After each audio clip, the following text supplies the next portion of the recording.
Yosemite Valley, August 1981. The summer air hangs heavy with promise and adventure. Golden California sunshine filters through ancient sequoias, dappling the forest floor in shifting patterns of light and shadow. For the thousands who visit this natural cathedral each summer, these woods represent freedom, beauty, and the untamed wilderness that has called to the human spirit since time immemorial. But wilderness carries danger in its beauty. The same towering cliffs that inspire awe can claim lives in an instant. The dense forests that offer solitude can swallow a person whole, leaving no trace. And in August of 1981, that's exactly what they did. Thomas Harmon was 34 years old when he vanished in Yosemite National Park. A structural engineer from Portland, Oregon, Thomas had recently finished a major highway bridge project and decided to reward himself with a 2-week solo expedition into one of America's most stunning natural landscapes.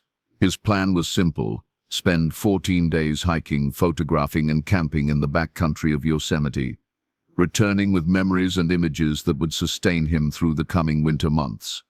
He would never return to Portland. He would never develop the rolls of film carefully packed in his camera bag.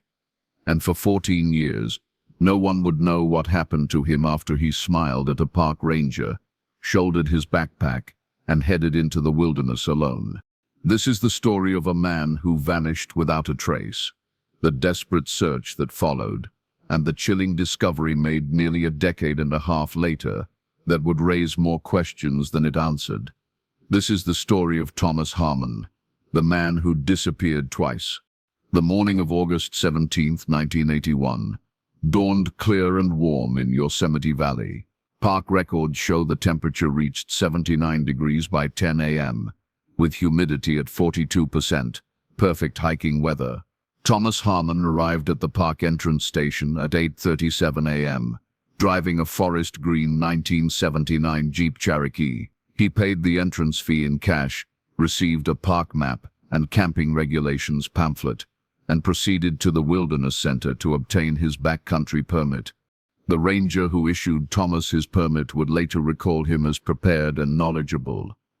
Thomas presented a detailed itinerary for a loop trail that would take him deep into the less traveled northern sections of the park. His route would cover approximately 73 miles over 12 days, with 2 additional days built in as a buffer for unexpected weather or to explore particularly photogenic areas. The ranger noted that Thomas carried topographical maps, a compass, and had appropriate gear for the late summer conditions. He wasn't one of those tourists who shows up in tennis shoes expecting to climb Half Dome. Ranger Paul Mitchell would later tell investigators he knew what he was doing, had the right equipment, asked intelligent questions about water sources and trail conditions. "I remember thinking he'd be fine out there." Thomas's backpack contained everything a seasoned backpacker would need: a lightweight tent, sleeping bag rated for temperatures down to 30 degrees, water purification tablets, first aid kit, cooking equipment, and 14 days of dehydrated food. He carried 4 1-liter water bottles and a collapsible water reservoir. His camera equipment, a Nikon F2 with 3 different lenses, was carefully packed in waterproof bags. He wore broken-in hiking boots and moisture-wicking clothing. A small journal with a waterproof cover was tucked into the side pocket of his pack. Friends and family would later describe Thomas as methodical, thorough, and safety-conscious, not the type to take unnecessary risks or deviate significantly from his planned route. His younger sister, Elizabeth Harmon, told reporters, "Tommy was the most responsible person I knew. He checked weather forecasts obsessively before any outdoor trip. He always left detailed plans. If he said he'd be somewhere at a certain time, he was there. That's why we knew something was terribly wrong when he didn't come back."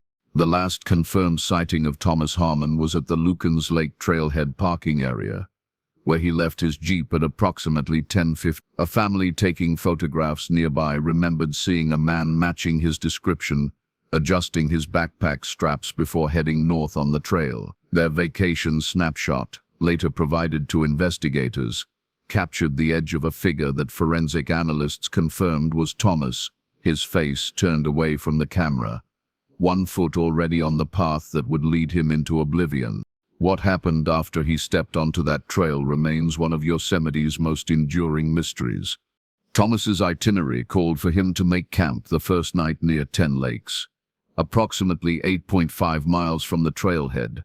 He planned to continue north and east over the following days, eventually looping back toward Tuolumne Meadows and returning to his vehicle on August. It was a challenging route, but well within the capabilities of an experienced hiker in good physical condition. Thomas had prepared for this trip with characteristic thoroughness. In the months leading up to his Yosemite expedition, he had increased his regular running regimen from 3 to 5 days per week and added weekend day hikes with a weighted pack. His medical records, obtained by investigators after his disappearance, showed him to be in excellent health with no conditions that might have contributed to a medical emergency on the trail. What investigators would later find intriguing was the timing of this trip. Thomas had recently ended a 5-year relationship with his girlfriend, Catherine Welch.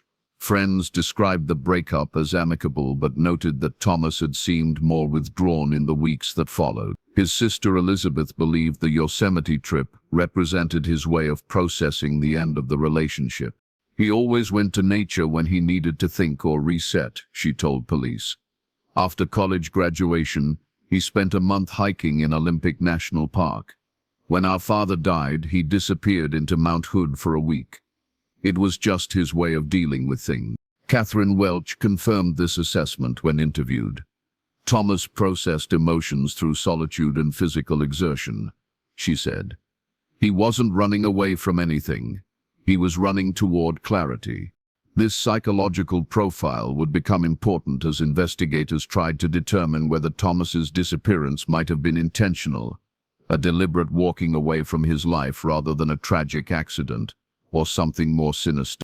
The first sign that something had gone wrong came on August 30, when Thomas failed to report to work after his vacation. His supervisor at Westridge Engineering, Michael Danning, called Thomas's apartment repeatedly throughout the day. When there was no answer by evening, Danning called Elizabeth Harmon, listed as Thomas's emergency contact. Elizabeth immediately knew something was wrong. Tommy would never just not show up for work without calling, she later told investigators. Never. She called the Yosemite National Park ranger station shortly before they closed for the evening, reporting that her brother was overdue from a backcountry hike.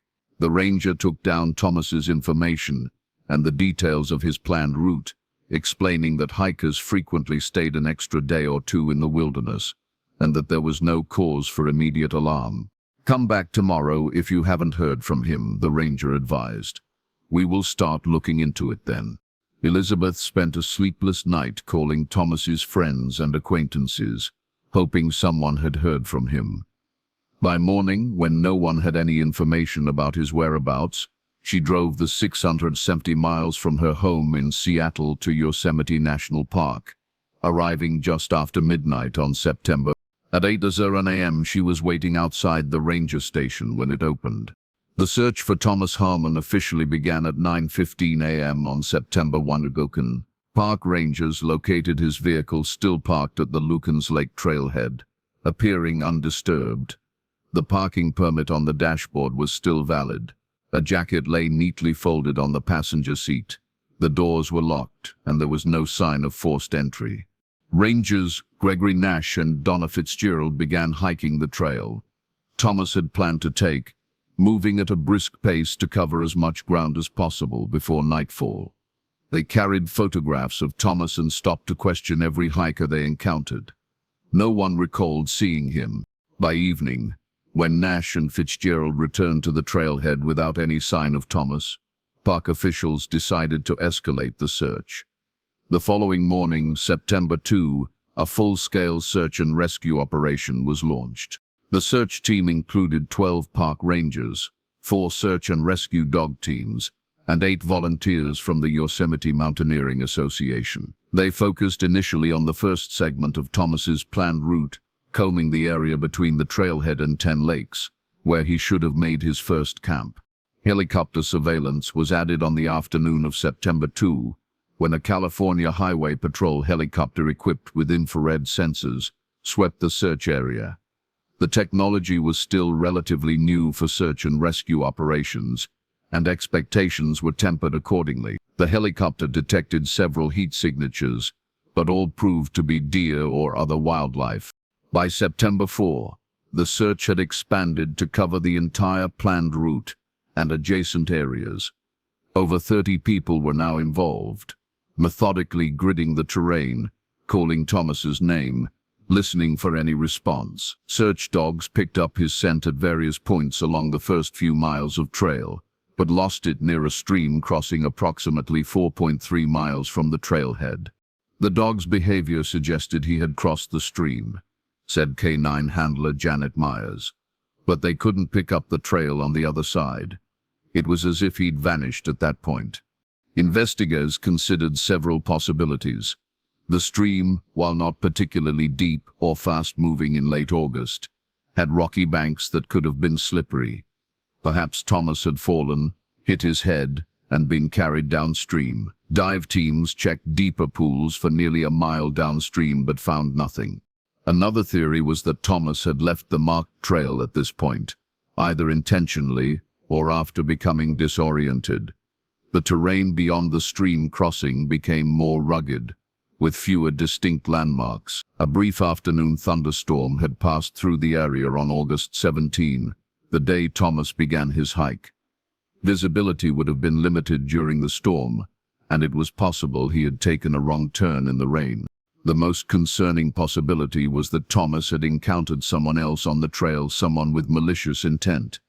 While violent crime was extremely rare in Yosemite's backcountry, it wasn't unprecedented. Rangers were careful not to alarm Elizabeth with this theory, but quietly expanded their search to include questioning anyone who had been issued a backcountry permit for the same general area during that time period. As days passed without any sign of Thomas, the search teams pushed farther from the established trails, exploring ravines, rock formations, and dense stands of trees where a body might not be readily visible from the air.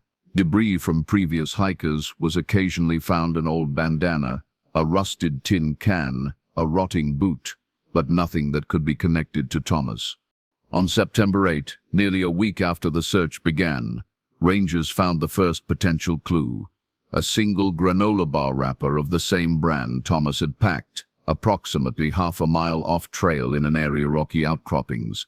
The wrapper appeared relatively fresh, with minimal weathering. However, the popular hiking snack could have belonged to any number of backcountry visitors, and the location wasn't particularly close to Thomas's planned route.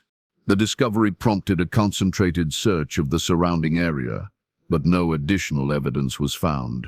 The lack of any definitive trace of Thomas was becoming increasingly disturbing to the search teams and devastating to Elizabeth, who had remained at Yosemite, helping coordinate search efforts and serving as a liaison between park officials and the growing number of friends and colleagues arriving to assist in the search. By September 15, nearly 2 weeks after Thomas was due to return, and with no significant leads, park officials were forced to make the difficult decision to scale back the search. The formal search and rescue operation was reduced to periodic patrols along the trails and a bulletin to all park personnel to remain vigilant for any sign of the missing hiker. Elizabeth Harmon refused to leave. She rented a cabin in Yosemite Valley and continued to hike sections of the park daily, carrying her brother's photograph and a desperate hope that somehow, somewhere, Thomas was still alive. As the days stretched into weeks, the mystery of Thomas Harmon's disappearance deepened. Local newspapers picked up the story, then regional ones. By early October, Thomas's case had been featured on several California news broadcasts and in a segment on a national missing persons program. The publicity generated numerous calls to the Park Service and to the dedicated tip line established by Elizabeth. Most were well-intentioned, but ultimately unhelpful. A few callers claimed to have seen Thomas hiking in other national parks or in urban areas far from Yosemite. Each lead was dutifully investigated and found to be mistaken. More troubling were the handful of calls from self-proclaimed psychics and mediums, each offering visions of where Thomas might be found. One caller insisted he was buried beneath a lightning-struck tree with a face in its bark. Another claimed he had been abducted by a cult operating in the park. A third, whose voice Elizabeth described as unnervingly calm, stated simply that Thomas had chosen to disappear and that searching for him was against his wishes. Park rangers and local police investigated the most specific of these claims out of due diligence, but found nothing. The calls, however, took an emotional toll on Elizabeth, who found herself increasingly haunted by images of her brother lost, injured, or worse. As October turned to November, winter began to settle over Yosemite's higher elevations. The first snowfall dusted the northern regions of the park on November 3, 1981, effectively ending any hope of finding physical evidence until the spring thaw. Elizabeth, at the insistence of friends and park officials, finally returned to Seattle, leaving behind business cards with every ranger, shop owner, and tour guide in the valley. "If you hear anything at all, please call me immediately," she told them. "Day or night, I don't care when." The winter of 1981-1982 was particularly harsh in the Sierra Nevada. Heavy snowfall and several severe storms made the backcountry impassable for months. Park rangers conducted limited aerial surveys when weather permitted, but observed nothing unusual in the snow-covered landscape. When spring arrived, bringing with it the massive melt that swells Yosemite's waterfalls to their most spectacular flows, a renewed search effort was organized. Elizabeth returned to the park, joined by a group of Thomas's friends and colleagues. They systematically hiked areas that had been covered the previous fall, hoping that the winter's snow and spring's runoff might have revealed something previously hidden. The search yielded a few items of potential interest. A torn piece of navy blue nylon that could have come from a backpack or tent, a single hiking boot size 10, Thomas wore size 11, and a tarnished compass that Elizabeth couldn't definitively identify as her brother's. None of these items provided meaningful direction for the investigation. By the summer of 1982, the case of Thomas Harmon had been officially classified as a cold case. Park rangers maintained his information in their active missing persons file, and seasonal staff were still briefed on his disappearance. But no dedicated resources were allocated to the search. Elizabeth made peace with the likelihood that she would never know what happened to her brother. She established a small memorial to him on her property in Seattle, a stone bench facing west toward the setting sun, engraved with his name and the words "Lost to the wilderness he loved." Each year on his birthday, she would sit on the bench and read from the nature poets he had admired: Thoreau, Muir, Oliver. Life continued. The story of the engineer who vanished in Yosemite faded from public memory, replaced by newer tragedies, newer mysteries. Elizabeth married in 1985, had 2 children, and built a life that honored her brother's memory while not being consumed by his absence. And then, in the summer of 1995, everything changed. July 17, 1995. 14 years almost to the day since Thomas Harmon disappeared into the Yosemite wilderness. The park had seen dozens of other disappearances in the intervening years, most resolved quickly, a few ending in tragedy, a handful remaining unexplained. Thomas's case file had been digitized but rarely accessed, one of many unsolved mysteries in the park's long history. Hiking the remote northern trails that summer was Adam Whitfield, a 28-year-old graduate student in geology from UC Davis. Adam was conducting field research on glacial formations in the park's higher elevations, work that frequently took him off established trails into areas rarely visited by casual hikers. On the morning of July 17, Adam veered approximately 2 miles east of his planned route to investigate an unusual rock formation he had spotted from a ridgeline. The detour took him into a narrow valley flanked by steep granite walls, a box canyon that didn't appear on his map. The canyon floor was relatively flat, covered in pine needles and moss, with a small seasonal stream running down its center. Adam noted the unusual acoustic properties of the space. Sounds seemed deadened, absorbed by the surrounding rock. He later told investigators it was the quietest place I have ever been, like the world outside didn't exist. Adam made his way along the canyon floor, taking samples and photographs for his research. Near the back wall of the canyon, in an area partially sheltered by an overhanging rock, he noticed something that seemed out of place in the natural setting, a straight line too regular to be formed by natural processes. Moving closer, he realized he was looking at the edge of what appeared to be a synthetic material weathered and partially buried under years of forest debris, but unmistakably human-made.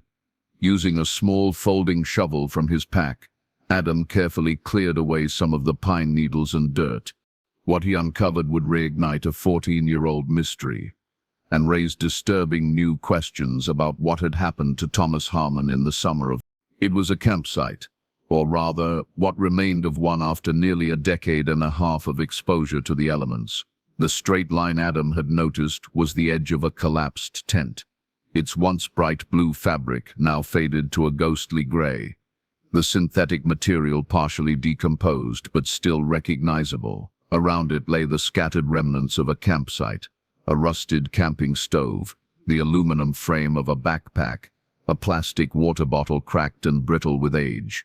Adam, recognizing the potential significance of his discovery, was careful not to disturb the site more than necessary. He took photographs, marked the location on his GPS unit, and made detailed notes about the surrounding area. Then he hiked 8 miles to the nearest ranger station to report what he had found. Rangers Jeffrey Drake and Lisa Houlihan accompanied Adam back to the site the following day.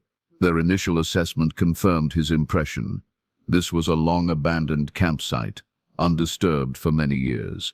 The remoteness of the location and the peculiar sheltered nature of the box canyon had preserved it from both human interference and some of the harsher effects of weather.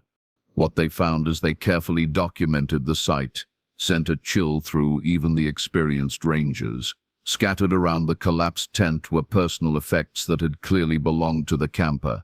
A waterproof watch with its hands frozen at 10:37, a metal camping mug, a folding knife with wooden handle, a plastic comb, all showed the effects of prolonged exposure, but were still identifiable. Most significant was the discovery of a waterlogged but partially legible journal inside a Ziploc bag that had protected it from complete destruction. The cover of the journal bore a monogram, Thomas Harmon's initials. The rangers immediately secured the site and called for a full forensic team. Elizabeth Harmon, now living in Portland with her family, received a call that evening from the Yosemite Park superintendent. "We may have found something connected to your brother," he told her. "We need you to come to Yosemite as soon as possible." 48 hours later, Elizabeth stood at the entrance to the box canyon, gazing at the site where her brother's belongings had been discovered. After 14 years of uncertainty, she was finally standing where Thomas had been. But the discovery raised more questions than it answered. Why was the campsite so far from Thomas's planned route? How had search teams missed this location in 1981? And most disturbing of all, where was Thomas himself? As forensic technicians carefully excavated and documented the site, Elizabeth watched with a mixture of hope and dread. Hope that she might finally learn what had happened to her brother, dread at what that knowledge might reveal. By evening, the team had recovered over 30 items from the site, many of which Elizabeth positively identified as belonging to Thomas: his Nikon camera, still loaded with film, his first aid kit, his mess kit, with the distinctive scratch on the pot that had occurred during a previous camping trip, the journal, carefully dried and examined by a forensic document specialist, contained entries from the first 3 days of Thomas's hike. The writing was precise and methodical, noting trail conditions, wildlife sightings, and weather observation. There was no indication of distress or concern in the entries. The final entry, dated August 9th, unusual rock formation to the east. Going to investigate after breakfast. The morning light on the granite is spectacular. Almost seems to... And then, nothing. As darkness fell over Yosemite Valley, Elizabeth sat in the ranger station, turning her brother's watch over in her gloved hands. The forensic team continued to work under powerful lights at the campsite, searching for any evidence that might explain what had happened after Thomas wrote those final words. They were about to make a discovery that would transform a missing persons case into something far more disturbing, a discovery that would haunt everyone involved for years to come. At the edge of the cleared area, partially concealed beneath a fallen log, a forensic technician uncovered a single hiking boot. It was weathered and decayed, but still recognizable as matching the style Thomas had been wearing in his last known photograph. Inside the boot was a sock, and inside the sock were the fragmented remains of a human foot. The search for Thomas Harmon had entered a new and sinister phase. After 14 years, the wilderness had finally begun to yield its secrets, but the most disturbing revelations were yet to come. Dawn broke over Yosemite Valley on July 20, 1995, casting long shadows across the box canyon where Thomas Harmon's campsite had been discovered. After 14 years of silence, the wilderness had finally offered a grim testament to his presence. The forensic team worked through the night, documenting and collecting evidence with painstaking precision, each item potentially holding the key to understanding what had happened in this remote location nearly a decade and a half earlier. The discovery of human remains transformed what had been a missing persons investigation into a potential homicide case. Mariposa County Sheriff's Department took lead jurisdiction, working in close coordination with National Park Service law enforcement. By morning, the site had been expanded to include a 50-yard perimeter around the original campsite, with search teams methodically gridding the area for additional evidence. Elizabeth Harmon watched from a distance, wrapped in a ranger's jacket against the morning chill, her face a mask of composed grief. The confirmation that her brother had died here, in this isolated canyon, brought a terrible closure to years of uncertainty. But the circumstances of his death remained as opaque as ever, shrouded in the same mystery that had swallowed him whole in night. "I always knew," somehow she told Ranger Houlihan, who had stayed with her through the night. "But knowing doesn't make it easier. Not when there are still so many questions. Chief among those questions, why was there only a partial remain? What had happened to the rest of Thomas Harmon's body?" The answer would begin to emerge as the forensic team expanded their search, revealing a scene far more complex and disturbing than a simple hiking accident. By mid-morning, the investigators had made several significant discoveries. Approximately 20 yards from the campsite, behind a stand of young pines, they found a shallow depression in the ground. Initial assessments suggested it might have been a hastily dug grave that had been disturbed by animal activity over the years. Soil samples showed organic decomposition consistent with a body having been present at some point. Even more puzzling was what they found scattered in a rough semicircle around the edge of the campsite. A trail of personal items that appeared to have been deliberately placed rather than randomly dropped. Thomas's compass lay precisely aligned with magnetic north. His pocket knife was open, the blade stuck vertically into the ground. His water filter had been disassembled, the components arranged in a perfect line from smallest to largest. "This isn't consistent with animal disturbance or natural decomposition of the site," observed Dr. Abigail Winters, the forensic anthropologist called in to assess the scene. "These items appear to have been intentionally arranged in a pattern."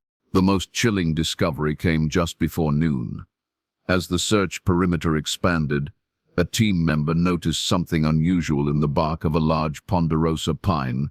Approximately 40 yards from the campsite, embedded in the wood, almost grown over by 14 years of subsequent growth, was a single metal object. It was a camera memory card. "That's not possible," Elizabeth said when shown the object. "Memory cards didn't exist in 1981. Tommy was shooting on 35mm film." The recovery of the memory card introduced a disturbing new dimension to the case. If the card was indeed connected to Thomas's disappearance, it suggested someone else had been at the site in the years following his death, someone with technology that wouldn't become commercially available until the early 1990s. Investigators carefully extracted the memory card from the tree and rushed it to a digital forensics lab in Sacramento. The results would not be available for several days, during which time the excavation of the campsite continued, yielding further puzzling evidence.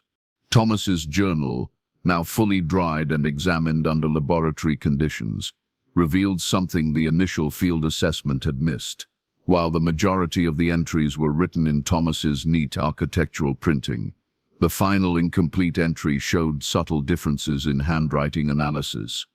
The pressure applied to the paper was greater, the spacing between letters slightly wider. Most tellingly, Thomas typically dotted his lowercase i's directly above the stem, while the i's in the final entry had dots that slanted slightly to the right. "It's subtle but significant," said Donna Kessler, the document examiner who analyzed the journal. "Based on the available samples, I'd say with 85% certainty that the final entry was written by someone attempting to mimic Mr. Harmon's handwriting, not by Mr. Harmon himself." This revelation cast the final journal entry in a sinister new light. If someone else had written those words, attempting to suggest Thomas had voluntarily left his campsite to explore a rock formation, it pointed to deliberate deception and potentially to murder. But who would have been in this remote canyon in August of 1981? Why would they have harmed a solo hiker who carried nothing of significant value? And perhaps most perplexingly, why would they have gone to such lengths to stage the scene, only to leave it hidden in an area so remote it had remained undiscovered for 14 years? On July 23, 3 days after the initial discovery, Dr. Howard Ferguson, the medical examiner for Mariposa County, delivered his preliminary findings on the foot remains found at the scene. The remains consist of partial metatarsal bones and phalanges consistent with a human left foot, he reported to the assembled investigation team. Decomposition is extensive but not complete, which is consistent with the protected environment inside the boot and sock. There are visible cut marks on the distal end of the metatarsals that are not consistent with animal predation or natural decomposition. "Cut marks?" Elizabeth asked, her voice barely audible. "Are you saying the foot appears to have been severed?" Dr. Ferguson confirmed gently. "The cuts show evidence of a serrated blade, probably a hunting or camping knife similar to ones found at the site. Based on the healing evident at the margins of the cuts, I believe the amputation occurred while Mr. Harmon was still alive, approximately 24 to 48 hours before death." The room fell silent as the implications of this finding settled over the investigation team. Thomas Harmon hadn't simply died in the wilderness, he had been subjected to unimaginable torture before his death. Elizabeth excused herself from the room. Through the window, investigators could see her standing alone in the parking lot, her shoulders shaking with silent sobs. When the meeting resumed, Sheriff Alan Tanner addressed the assembled team. "Based on these findings, we are officially reclassifying this case as a homicide investigation. I have requested additional resources from the state, including behavioral analysis. Whatever happened in that canyon wasn't a hiking accident or animal attack. Someone did this to Thomas Harmon, and after 14 years, it's our job to find out who." The next day brought another breakthrough, this one from an unexpected source. The film from Thomas's camera, despite 14 years of exposure to the elements, had been carefully recovered by specialists from Kodak's photo forensics department. Of the 36 exposures on the roll, 22 had been used. Most showed typical vacation photographs, sweeping vistas of Yosemite Valley, close-ups of wildflowers, a self-portrait of Thomas beside a mountain stream. The final 3 images, however, were different. Frame 20 showed Thomas's campsite in the Box Canyon, apparently taken shortly after he set up his tent. The blue nylon was still taut, the campsite neat and organized. The angle suggested the camera had been placed on a rock or stump, with Thomas using the self-timer to capture himself in the scene. Frame 21 was blurry, as if taken while the camera was in motion. It showed a partial image of the canyon wall and what appeared to be a human figure at the very edge of the frame. Just a dark shape without distinguishable features.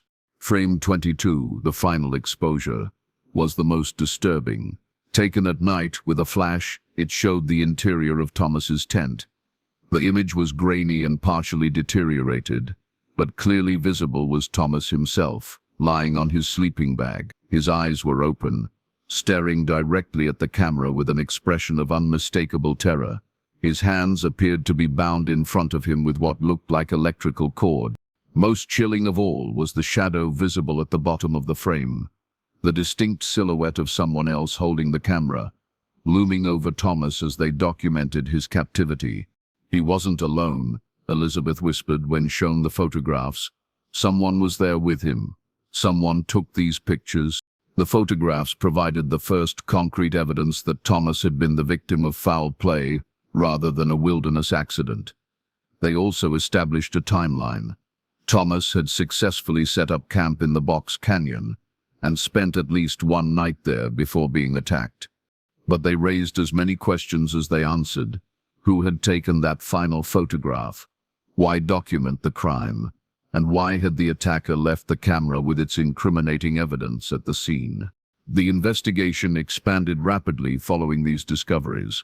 Park records from August 1981 were thoroughly reviewed, identifying every individual known to have been in the northern section of Yosemite during the period when Thomas disappeared. Investigators conducted new interviews with still-living witnesses from the original search, including former rangers and volunteers.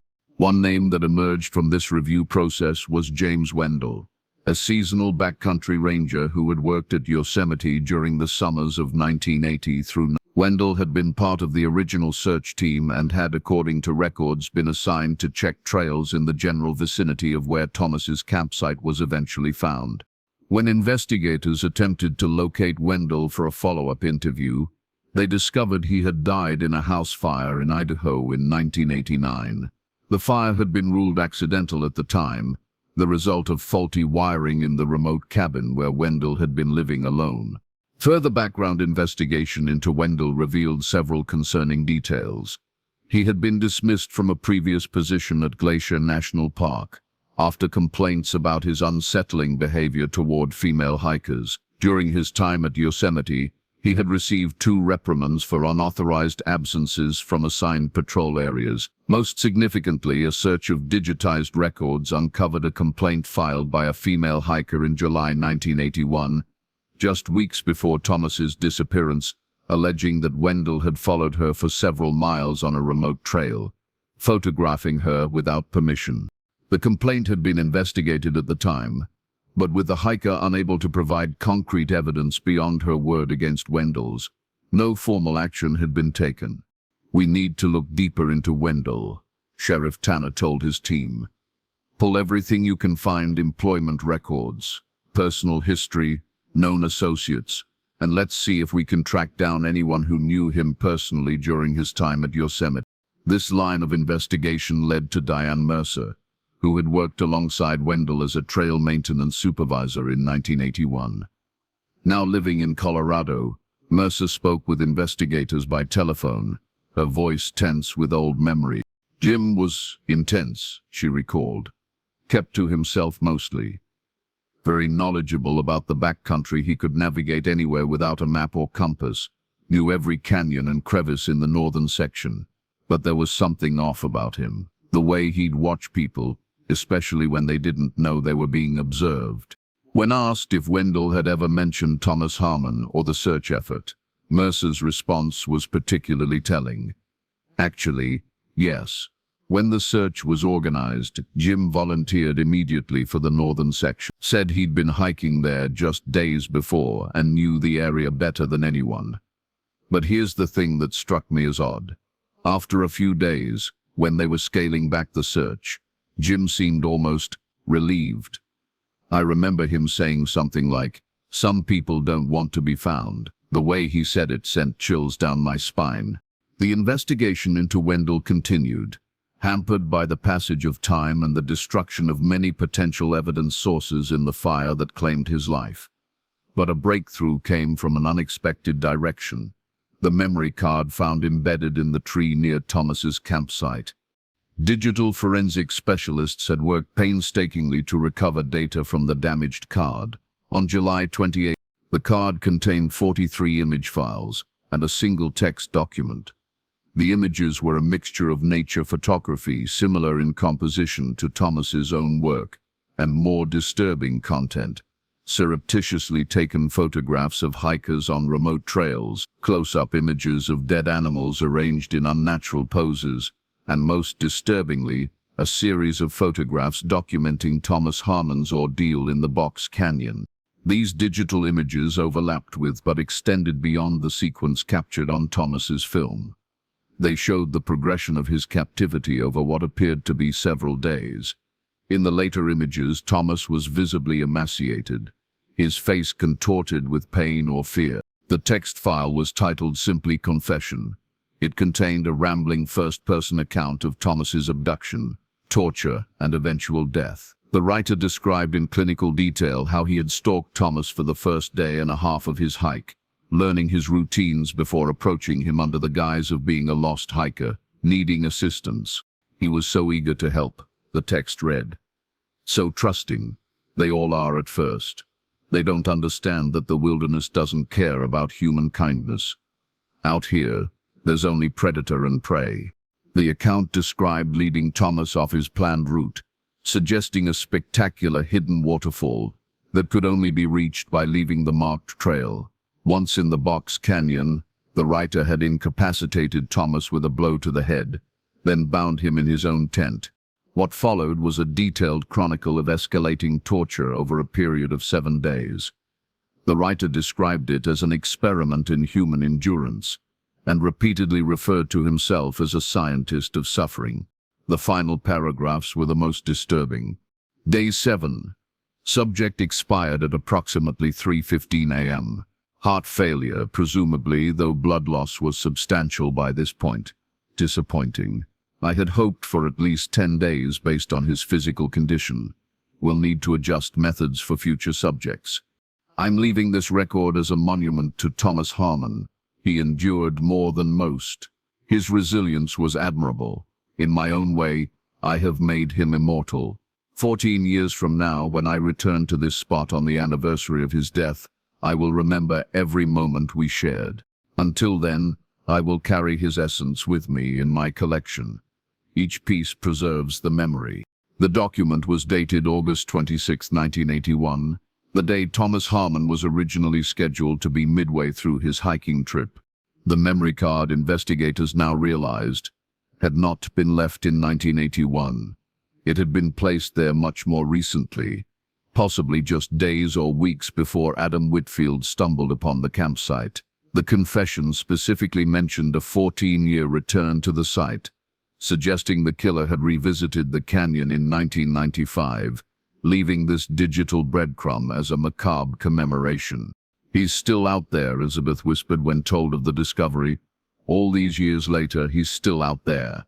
The investigation shifted into high gear following the recovery of the memory card data.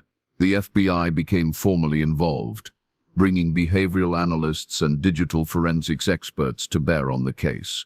The confession document underwent intensive linguistic analysis, while the digital photographs were examined for any metadata or embedded information that might help identify the killer. The memory card itself was a Sony-branded 4MB model that had been available commercially beginning in 1992.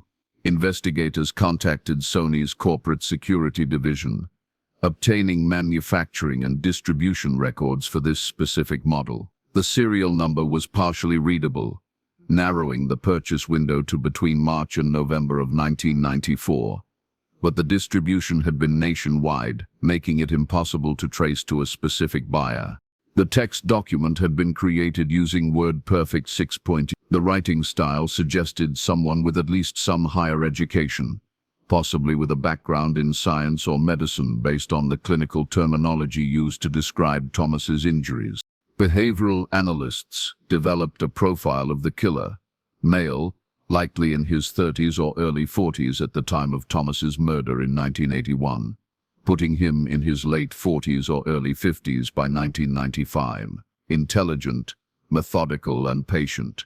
comfortable in wilderness settings, possibly employed in a position that gave him legitimate access to remote areas, park service, forest management, geological survey, or similar field work. The analyst noted the significant planning and risk involved in revisiting the crime scene after 14 years, suggesting an individual with deep emotional investment in the killing and a compulsion to commemorate or relive the experience. Most concerning was the reference to future subjects and a collection, strongly indicating that Thomas Harmon had not been the killer's only victim. Investigators began the painstaking process of reviewing unsolved disappearances and murders in national parks and wilderness areas across the western United States, focusing on cases with similar characteristics: solo hikers who vanished without trace, bodies discovered with evidence of prolonged captivity or ritualistic elements, cases where personal belongings were arranged in unusual patterns.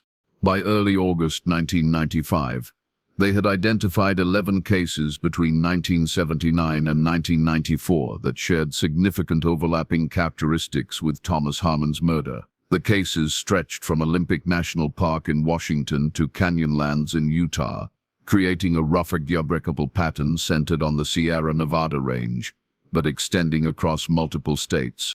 In 2 of these cases, the victims' cameras had been recovered, containing photographs taken during their ordeal similar to those found on Thomas's film. In 3 cases, body parts had been removed, apparently while the victims were still alive. In 7 cases, the bodies were never found, but personal belongings were discovered arranged in geometric patterns. The investigation had uncovered something far more horrifying than a single murder: evidence of a serial killer who had been operating in the wilderness of the American West for at least 15 years, claiming victims across multiple jurisdictions and leaving behind ritualistic signatures that had gone unconnected until now.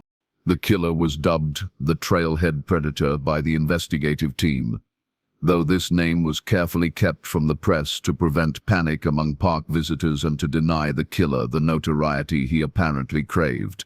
As summer turned to fall, the investigation continued on multiple fronts. Elizabeth Harmon, having laid her brother's recovered remains to rest in a private ceremony in Portland, remained actively involved, reviewing case files and offering insights into her brother's final days. "I keep coming back to that Ranger Wendell," she told Sheriff Tanner during one of their regular update meetings. "He knew the area where Tommy was found. He volunteered specifically for that search sector. And then he dies in a fire just as digital cameras are becoming available to the public. We have looked hard at Wendell," Tanner acknowledged. "He's our best lead, but also a problematic one. The timing works. He was in Yosemite when your brother disappeared, and his movements during the crucial period aren't fully accounted for. His background shows concerning behavior patterns, but his death in 1989 makes it impossible for him to have planted that memory card unless he didn't die in that fire," Elizabeth said quietly.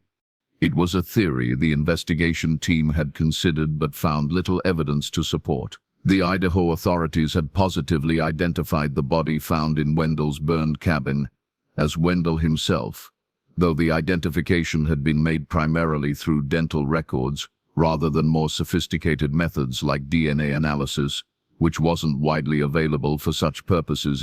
Nevertheless, at Elizabeth's insistence, investigators requested the original dental identification records from the Idaho case. What they discovered was deeply troubling. The dental charts used to identify the body as Wendell's had significant discrepancies from Wendell's actual dental records from his employment with the National Park Service. Simply put, the body in the cabin had not been James Wendell. This revelation, coming in October 1995, energized the investigation. If Wendell had faked his death in 1989, where had he been for the past 6 years? And more urgently, where was he now? Former colleagues and acquaintances of Wendell were re-interviewed with this new perspective. Several mentioned his interest in photography, particularly his habit of carrying a camera on all his backcountry patrols. A former roommate recalled Wendell's unusual fascination with medical textbooks, specifically those dealing with trauma and surgery. Most significant was the statement from Patricia Winters, who had briefly dated Wendell in the summer of 1980. He had this thing about souvenirs, she told investigators. Said he needed physical reminders of important experiences. He kept all these little mementos in a special box, ticket stubs, pebbles from hiking trails, even a lock of my hair that he cut while I was sleeping. That's when I ended things. It was too weird, too possessive. The picture emerging was of a man who fit the behavioral profile almost perfectly. But finding him after 6 years of living under a false identity would prove challenging. The break came from an unexpected source. Among the photographs recovered from the memory card were several that didn't feature Thomas or the Box Canyon. These appeared to be more recent, possibly taken around the time the card was placed at the site. They showed various wilderness landscapes that analysts believed were intended as a form of signature or personal statement by the killer. One of these images contained a distinctive rock formation that geology experts identified as being located in Yosemite National Park in Southern California. Another showed a particular configuration of desert flora, unique to the Anza-Borrego Desert region. The most recent images, based on vegetation patterns and lighting, appeared to have been taken in early summer. FBI agents coordinated with National Park Service law enforcement to identify seasonal workers, volunteers, or frequent visitors to these Southern California desert parks during the spring and summer of. They focused particularly on photographers, solo hikers, and individuals who exhibited unusual interest in remote or rarely visited areas. On November 12, 1995, rangers at Yosemite National Park reported an encounter with a man who had aroused their suspicion. The man, who identified himself as Robert Caldwell, had been observed photographing hikers from concealed positions on several occasions. When questioned, he claimed to be working on a documentary project about human behavior in wilderness settings. Caldwell's driver's license and vehicle registration checked out, but rangers noted his excessive interest in the park's most remote regions and his detailed knowledge of ranger patrol schedules. They took a copy of his identification information and forwarded it to the FBI task force. Agents ran Caldwell's information through various databases and discovered the identity had been established only 3 years earlier, with no records existing before. The photograph on the license, though showing a man with different hair color and facial hair than James Wendell, had enough similar facial structure to warrant further investigation. Surveillance was established on Caldwell's residence, a small house on the outskirts of 29 Palms, California. For 2 weeks, agents observed his movements, noting his regular pre-dawn departures into the desert with camera equipment and hiking gear, returning after dark. He appeared to live alone and had minimal interaction with neighbors. On November 30, agents obtained a search warrant for Caldwell's home, planning to execute it the following morning, when he was expected to be on one of his desert excursions. But when the surveillance team reported that Caldwell had left his house at 3:17 a.m. carrying not just his usual equipment but also what appeared to be a large duffel bag, the operation was accelerated. Fearing Caldwell might be relocating or destroying evidence, the FBI tactical team entered the house at 4:25 a.m. What they found inside would haunt even the most experienced investigators for years to come. The modest 3-bedroom house had been converted into a shrine to death and suffering. The walls were covered with photographs, hundreds of them documenting the torture and murder of at least 17 individuals over a span of 16 years. Each victim's ordeal was meticulously recorded, the images arranged chronologically to show the progression of their suffering. In the master bedroom, agents discovered a climate-controlled cabinet containing what Caldwell's confession had referred to as his collection, preserved human remains. Each specimen was carefully labeled with a name and date. Thomas Harmon's name was on one of the containers. Most disturbing was the room Caldwell had been using as a study. It contained journals dating back to 1979, documenting in precise academic language each abduction, torture, and murder. The journals revealed a consistent pattern. Caldwell, who had indeed been James Wendell before faking his death in 1989, would identify potential victims by observing solo hikers in national parks. He would study their movements for a day or two, learning their habits and assessing their physical condition. Then he would approach them, usually under the pretense of being a lost or injured hiker needing assistance.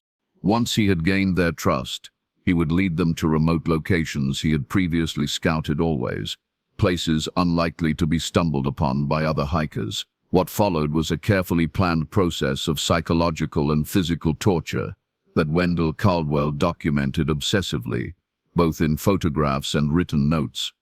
The journals contained detailed assessments of each victim's performance, rating their endurance, psychological resilience, and what he termed their surrender point, the moment when they lost hope of rescue or escape. He described himself variously as a researcher, artist, and collector of human experience. The most recent journal entry was dated November 29, 1995, the previous day. It read, "Anniversary preparations complete. Tomorrow marks 14 years since Elizabeth Harmon stood weeping at the ranger station, begging for someone to find her precious brother. Tomorrow she learns the truth. He was never lost. He was found by me, chosen by me, immortalized by me. Tomorrow I complete the circle." Attached to the journal was a detailed map of Elizabeth Harmon's neighborhood in Portland, with her daily running route marked in red. Surveillance photographs showed her jogging alone on a wooded trail, unaware she was being watched. The duffel bag Caldwell had been carrying when he left the house that morning contained restraints, surgical tools, and a pre-written confession addressed to Elizabeth, detailing what he planned to do to her over the coming days. The manhunt for Robert Caldwell, now positively identified as the former James Wendell, became one of the largest in California history. His vehicle was located at the Palm Springs International Airport, where security footage showed him boarding a 6:15 a.m. flight to Portland. By the time this was discovered, the flight had landed and Caldwell had disappeared into the city. FBI agents in Portland immediately moved to secure Elizabeth Harmon and her family. Arriving at her home at 9:47 a.m. Pacific time, they found the house secure but empty. According to neighbors, Elizabeth had left for her morning run approximately 30 minutes earlier, following her usual route through Forest Park. Multiple law enforcement agencies converged on the park, establishing perimeter control and deploying search teams along Elizabeth's known running path. K-9 units were brought in, working with a scent article from her home. At 11:23 a.m., officers discovered Elizabeth's running shoes placed neatly in the center of a trail junction, laces tied together in an intricate knot. It was a signature they recognized from case files, the same arrangement found with several of Caldwell's previous victims. For 3 harrowing hours, the search continued with no further signs of either Elizabeth or Caldwell. Then, at 2:17 p.m., a park maintenance worker reported hearing a woman's scream from an area of the park not covered by the initial search perimeter. Tactical teams converged on the location, an abandoned ranger station that had been closed to the public for renovation. As they approached, a single gunshot echoed through the trees. Officers breached the building to find a scene that defied their worst expectations. Robert Caldwell lay dead on the floor, a self-inflicted gunshot wound to his head. Blood pooled around him, seeping into the wooden floorboards. Elizabeth Harmon sat in a chair across the room, physically unharmed but in a state of profound shock. Between her and Caldwell's body lay a collection of photographs and a microcassette recorder, still running. When she was able to speak, Elizabeth told investigators what had happened. Caldwell had ambushed her on the trail, threatening her with a knife and forcing her to accompany him to the abandoned ranger station. There, he had not immediately harmed her physically. Instead, he had talked for hours, showing her photographs of her brother's final days and explaining in excruciating detail what he had done to Thomas and why. "He wanted me to understand him," Elizabeth said, her voice hollow. "He said Thomas was special, that he had performed better than any of his other subjects. He said he'd been watching me for 14 years, keeping track of my life from a distance, waiting for the right moment to close the circle. whatever that meant. Caldwell had recorded their entire conversation, narrating his actions and Elizabeth's responses as if documenting a scientific experiment. He had just begun explaining what he planned to do next, when the sounds of approaching officers reached them. His whole demeanor changed when he heard them, Elizabeth recalled. He smiled at me and said, "Perfect timing. Now we have an audience." Then he pulled out the gun. I thought he was going to shoot me, but instead, he held it to his own head. The last thing he said was, "I'm leaving you with the greatest gift, questions that will never be answered." Then he pulled the trigger. The microcassette contained the entire interaction, including Caldwell's final words. But rather than providing closure, the recording only deepened the mystery surrounding his decades-long campaign of terror. Throughout the conversation, Caldwell repeatedly alluded to a partner or apprentice who shared his vision and would continue his work. He described how this unnamed individual had helped him fake his death in 1989, providing the body that was identified as Wendell in the cabin fire. "He's learning, watching, improving on my methods." Caldwell told Elizabeth on the recording, "You will never find him, because he learned from my mistakes. He moves among you unseen, unnoticed, selecting and collecting just as I taught him. He could be anyone, anywhere. That's my true legacy." Was this merely a final psychological torture, a way to ensure Elizabeth and the investigators would never feel the case was truly closed? Or had James Wendell Robert Caldwell indeed trained an apprentice who remained at large?